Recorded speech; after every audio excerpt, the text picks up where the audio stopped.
First, my shout out goes to, you know what, I'll tell you after this video, so don't go anywhere. I have a dark and twisted story to tell you first. A teenage mom posted pictures of a malnourished 5-month-old baby and accused one Mrs. Oti Ogbonnaya as holding her child hostage. Then a few days later, she reported that the child has died. What happened? There are some twists to this story, and at the end you can tell me what you think happened here.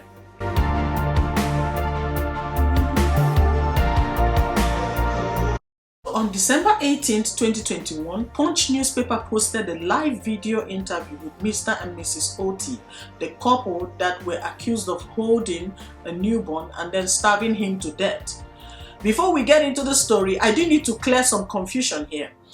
Blogs and newspaper sites published the woman's name as Tina, but during the live interview with Punch, she introduced herself as Peace, while her husband said the mother of the child is Gift Chinyere Nwafo. So a man who introduced himself as Godwin Ogbonnaya from Abia State narrated that he traveled to his village in Arochukwu back in December of 2020 to find a nanny to take care of his child in the city. He noticed a young girl from his village called Gift Chinyere Nwafo, fondly called Chichi, was pregnant and roaming about. So she looked like no one was taking care of her, and in the morning she came to his house after hearing that he was home, looking for a maid. She pleaded with him to take her to the city to become a nanny while she was still pregnant. But Godwin said he's already found someone, but Chichi insisted that he needs to take her to Lagos. So he finally agreed, trying to help the young girl. He said that since they were kind of related, not blood relations, but they are basically in the same area in Arochukwu, so he agreed to take her to help her. He took her to Lagos on January 20th of 2021. So after some months in his house, Chichi's pregnancy went past 12 months. That's what Godwin said. And then he decided to take her to different places, different healing houses, and he spent a lot of money to make sure that she puts to bed safely. And then by June 11 of 2021, she put to bed. This is where the story starts to get very interesting for me. So I just had to ask you guys quickly, why did this man go through such length for a lady he barely knew? Why take her from place to place in search of a remedy to enable her put to bed? I mean, this is a stranger, basically. Why is he doing all that? He's not the owner of the pregnancy, by what we know. So why is he putting on this effort in trying to help this girl put to bed and also be a nanny to his child? Okay, back to the story. So Godwin said she finally put to bed while still in his house. And then 1 month later, Chichi said she wanted to go back to school, but he worried that no one would take care of the child while she's away. After much back and forth, he agreed and said, sure, you can go to school, you can go write your exams in the village. When you're done, come back and take care of your child. So he let her go. He sent money and food items to her to take to the village and write her exams. When she got to the village, she refused to write the exams. She said she didn't want to stay anymore, that there was no point to that she wanted to come back. And then Godwin said she told her, sure, if you feel like you no longer want to stay in the village, why don't you come back? And then Chichi said, I don't have any more money. Can you send me some money? And Godwin said, but I already gave you money. I gave you a lot of money to take to the village. Why don't you take money from there and come back to Lagos? Besides, your baby is still with us. So he asked her to return to Lagos, and she did. Then 3 days later, she said she found a job in the city, and he got upset with her because the arrangement was for her to be a nanny for his child and also bring her newborn along and not to go looking for a job elsewhere. So Chichi spent over 1 month in the village while the baby was in Godwin's house. And Godwin said that Chichi told him that she got a job in a brothel, but tried to discourage her. But then his biggest concern was what would happen to her baby when she leaves for work. And he also thought that that place was not a good place for a young girl to work. She's too young to be in a brothel, she's a young mom and all that. So Godwin said after speaking to Chichi's friend, he thought that things were going to change, but instead her friend started taking her to go meet men who can pay her. So it seemed like Chi-Chi's friend was introducing Chi-Chi to men who would sleep with her. Now, this is Godwin's story, right? We don't know if it's true or not. This is the man's own story. So don't get confused. I'm still going to tell you what his wife said. So it's important for us to understand what's going on here. So he said he tried to get Chi-Chi back to his house, but she refused, and she would go for days without her baby. She would leave the baby behind and go to sleep with men. And then he even tried sending her back to the village, but his plans failed. So Chi-Chi later demanded for her child. She came back and said she wanted to take her child with her. She no longer wanted to stay with Otis. But then he asked her to come take the baby, but she refused to come. This story is very confusing. The man is saying that he asked Chi-Chi to come and take her baby, and then Chi-Chi refused to come. But then he also said that Chi-Chi called him that she's coming to take the baby, but then she didn't show up. What's going on? Okay, so after 2 weeks, she went and reported to the police that he and his wife has been threatening her. Now, this is what Mr. Oti is saying. Godwin is saying that Chi-Chi went and reported them to the police. Does that add up? Does that make sense? I mean, if Mr. Oti is saying that he wants Chi-Chi to come and take her child, why would Chi-Chi go to the police station to report them for threatening her? And she still doesn't have her baby. Anyway, so he went to the police station and narrated his side of the story to the DPO. The DPO tried getting in touch with Chi-Chi but couldn't. So he instructed Godwin to call him as soon as he sees her so that he can send his boys to pick her up. He said he didn't see Chi-Chi again until recently. So now we move over to his wife. His wife, who introduced herself as Peace, spoke. She said that she and her husband had been looking for a nanny to take care of their baby. And she even arranged to bring someone from her own village, a 12-year-old. But then her husband discouraged her, saying that he found someone in his village, but she's pregnant and they would need to take care of her and her pregnancy. So she said she wasn't comfortable with the arrangement, but she allowed Chi-Chi to stay. She met Chi-Chi and wasn't comfortable with the pregnant woman taking care of her child and herself. So she said that Chi-Chi asked her to help her abort the baby, but she refused and promised to help her deliver the child safely and take care of them both. So when they got to Lagos, she realized that Chi-Chi doesn't know how to cook. So sometimes she would send her money to go and buy takeouts. Because each time she gives her money to cook, Chi-Chi would cook something that wouldn't be edible to anyone. Peace said that when Chi-Chi said she wanted to go and write her WAEC in the village, she suggested to her to take the baby with her to the village, but Chi-Chi refused. Peace said she was worried that her child was too young to be left behind, so she would have to buy baby food to take care of the baby. But then Chi-Chi didn't want that arrangement. Chi-Chi wanted the baby back in Lagos with the couple while she goes to the village. Do you all see what's going on here? Do you see the conflicting stories going on here? And by the way, this interview is available on Punch newspaper Facebook page. You can go there and listen and see exactly what I'm telling you here. It's crazy what this couple narrated. So Peace said that she encouraged her to stay back and write her exams and not to worry, that a family friend called Mommy Praise is taking care of her baby.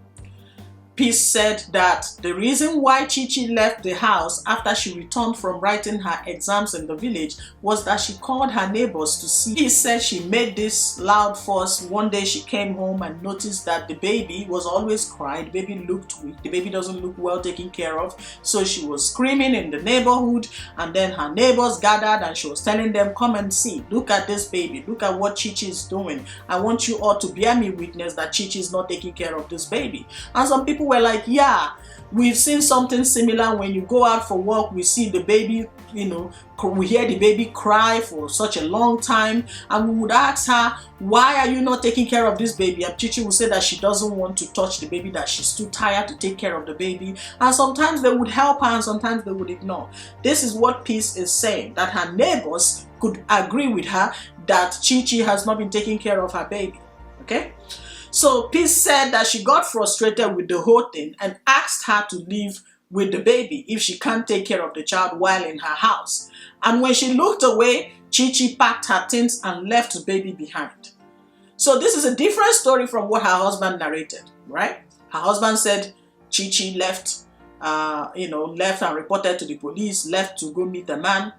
His own wife is saying that they had a little disagreement which neighbors could testify to, but then Chi packed her things and left her baby behind. She said that she called a nurse and a friend to check the baby because the child looked malnourished, and they took the baby to the hospital and ran some tests, and then they discovered that there's a hole in her belly due to lack of food. Peace said that she was worried, but the nurse assured her that she would take care of the child, and she charged Peace 50,000 naira.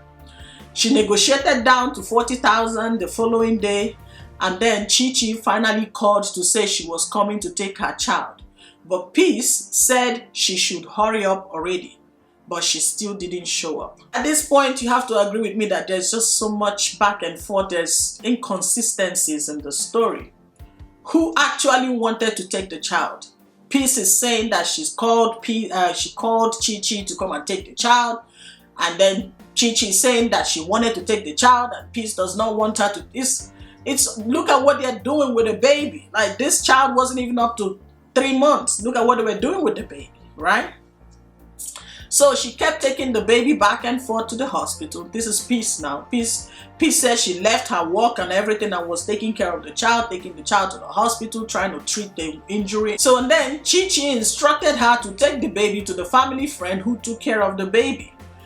Apparently there's this woman that both of them could go to, and Chi was no longer comfortable coming to Peace's house to pick her child. So she told Peace to take the baby to this woman so that she can meet the baby there and, take him from there. But this arrangement doesn't make sense, right? So Peace said that the woman rejected the baby, saying that she had just returned from the village and does not have time to take care of a child right now. So she doesn't want to, be burdened by it. Chi accused Peace of holding the child hostage, saying that she needs to pay her back every single penny she spent on the child before she can let her have her child back. Me and she went to the hospital. After the test, they said that I'm 2 months pregnant. And me, I wanted to remove it. The woman said that I should not remove it. She used his own friends to example for me. So she said that I should not remove it. She would take good care of me, both me and my baby. That's why I did not remove it. So I was living with her with happiness, because me, I love happy family. I don't like problem. So I was living with her happy. On 11th June, I was in labor. So they took me to hospital. They said that they will not take me. I'm not in labor. So she called his friend that she don't know anywhere else, so any hospital again. So let her help us to look for hospital. Her friend came and followed us, carried us to one woman like that. She has an hospital in her house. So I followed them to there. So the woman collected the money and showed me the bed I will stay. On Saturday 11th of June, 10th, the time was 10, I delivered a baby boy. So I slept there. That day I delivered the baby. In the next day, they came and picked me. So we went to his house. So everybody was coming to greet me. So on the next day, a wife asked me to go and grab pap for her. So I carried the pap inside a big bucket, a big painter like that. All neighbors were shouting, "Are you not the one that gave birth?" I did not say anything. I said I'm a strong girl, nothing will happen to me. I went and grabbed the pap and came back. And we were living as, because the first day I entered there, she called me a thief. I started crying. Say, ask his husband, I don't know how your wife used to behave. Because me, I don't like someone to call me a thief. I'm not a thief. I have not thief in my life before. A husband said I should not worry. That's how his wife used to do. So why you come out you come off for the house? Why you come off for the house where you deal with the woman and the husband and the children? Why you come off for the house? I did not go. I did not decided to go out from that because I don't know where to go in this Lagos state. I don't have anybody in this Lagos state. It was his husband that sent me outside. It was his husband that carried my bag to outside. There's one man that is doing drying and cleaning inside our compound. The man was watching him when he was doing that. So the man was inside his room watching him when he was doing that, shouting at me that I will go. Since he sent me a message, I did not buy the thing, that I came back clean. I told him that everywhere was closed and everywhere is dark. I don't know where else will I go and buy. Where do you want me to go and buy something? And it's very late. What time was it? 2 o'clock a.m. And it was very late for me to go outside. I'm a young lady to go outside by that time. So I obeyed him, I bought him, and I carried the money. I collected the money from him. I went to buy something. I did not see any. Everywhere was closed. I went down the street. Everywhere was closed. I was running to come back.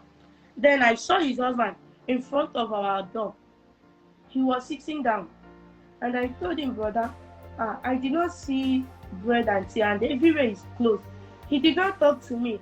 I repeat myself again. He did not talk to me. He just collected the money from me and went outside the gate and came back and came inside that time. So he was shouting, said that I will not sleep in this house. I will not sleep in this house this night. I will not sleep in this house this night. I will carry my bag and go anywhere I want to go. I did not talk. I was taking it as play. So he went inside and carried my bag and away. And it was very cold. And I don't know where to carry my baby to go that night. That's why I left my baby inside the room with them. But then Peace claimed that she never held the child hostage because of any debt, that she begged Chichi to come and carry her baby, but she never showed up. She said her neighbors can bear her witness. And then Harrison Gwamnishu from Behind Bars Human Rights Foundation stepped in. He made his own investigation and he posted it on his Facebook page. He confirmed that 1, the baby suffered malnutrition, and that Peace claimed that Chichi owed her 200,000 naira, and that's why she held on to the baby until the debt is paid in full. And that Chichi reported the incident to the police but was not attended to. Then she reported to child welfare, who then intervened, but by then it was already too late. The child was so frail and lifeless. And then Harrison posted audio recording where Peace admitted to holding the child hostage until Chichi pays her debt in full. And she doesn't care. She says she doesn't care if the child lives or dies. So she later pleaded with Harrison to help set her free. In the recording, you could hear her apologizing for what she did.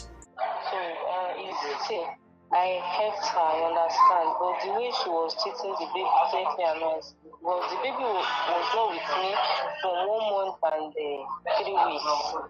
So, because I didn't know, that's why I didn't explain to you. I was saying I don't care if the baby is dead or not, but I'm very sorry for that word. Okay, but me too. I'm just trying to help her. It's not that I'm a big someone like that, no. all right, now I want my husband is the driver and me too. Madam, can you hear me? You know that first day I called you, Yes. You said some things that were so bad. You get Yes. it? You said that you don't care if the baby dies. Yes. You understand? Good. Yes. I'm coming now. Let me finish up. Okay. Now at this point now, that baby, you know that baby will suffer out of malnutrition. You understand? That's what the doctor said, Abby. You saw the report now. So no matter what that girl might have done to you, are you listening? Yes. You would have let it go because you helped that child. Now you are the one who even told her she should not terminate that baby, right? Am I right? Yes. Then you would have made sure that baby, is worth taking care of. That is where your error comes in. You understand? Then where you discover that the girl left house, what you would have done was to call the people you took the girl from the village. Do you understand? Yes, she left the house. I called her. She refused to pick her. I have to go to the woman that made her to run out from the house. Good. So I even fight her in the streets like this. We fight too. The woman said he's going to call police. I say, why are you gingering the girl not to come back to take care of the baby? It's not good now. Now, okay, if you don't want to stay in my house, take care of the baby, you should come and carry the baby. That I cannot be going work and be taking care of the baby. He refused. I even went to employ someone, one Calabar woman. If you want, I can send the woman number. So what did you give the baby now? Because for that baby, what did you give to her? Is it food or what do you give to her? The chichi was with us. The chichi refused to give her food. He's starving the baby. And no, madam, hold on now. No, I know. When Chichi left the house, the baby was at least he's alive, Abby. He's alive. Good. But he's very tiny. What? Nope. Okay. Then when Chichi left, you continue starving the baby, or you are giving the baby food? When Chichi left the house, what food were you giving the baby? None. Only none. The medicine, all this blood money. Yes. Now one. I first bought now two. They said no. He said that the one woman from hospital say is not now two. It's now one. So I have to go now one. So it's now one that is drinking. Well, let me be frank with you, it is out of negligence. Do you understand? Yes, I know this girl did something bad to you because you helped her. You understand? You helped that. Everybody knows that you helped that girl. In fact, I'm telling you now that girl is so rude. You understand? But out of all that baby, you're supposed to take that baby as your own child. Do you understand? Because you prevented that girl from aborting that pregnancy. That's only where this error is coming from and nothing again. Do you understand? Now, again too, well, it's ignorance anyway. I'll say it's ignorance. The baby would have been taken to a welfare home. You understand? Charity orphanage home, or you take the baby back to the village. So, who did you take this thing? What's it called? Gift now. When you pick her from the village, who did you pick her from? Was it the uncle or who or sibling? Any of the sibling? So why didn't you call the uncle to come and carry the baby or take the baby back to the uncle? His uncle number. Sometimes I used to ask her. But you know the uncle's house. Okay. You know the uncle's house now. It's village. You don't know the house? I know the house. I don't really know the house. It's my husband that knows that. No problem. So what do you want now? What I want is for you to forgive me. That is, I've already said that word, and it's a mistake. Please, if you want, I can snap my own oppression. That when I delivered, and it's disturbing me since then. Okay, that means you want us to beg. You want us to beg for them to release you, right? Yes, please, I'm begging you. So I can go home and start my work and get it, because it's money I'm looking for the operation for my own. So they didn't do it well. It's disturbing me. I can snap it and send to you to the state. It's coming out water under my stomach. So that's why I'm begging you, because the way they put me in that place, this code is entering inside. So it's disturbing me, shaking. Okay. But you know, this is not my case. I'm not the person that arrested you. Do you know? Okay. I'm not the man who arrested. I'm not the person that arrested you. So. If I talk to you. So, baby Chudibem passed on the 17th of December 2021.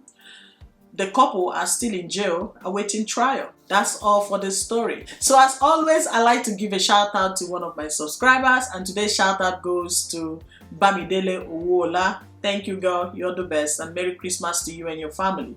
And to my new viewers, welcome, and please don't forget to subscribe. If you're a returning viewer, welcome back. Your support is highly appreciated. Thank you all for watching, and have yourself a good day. And Happy New Year to you. It's the new year.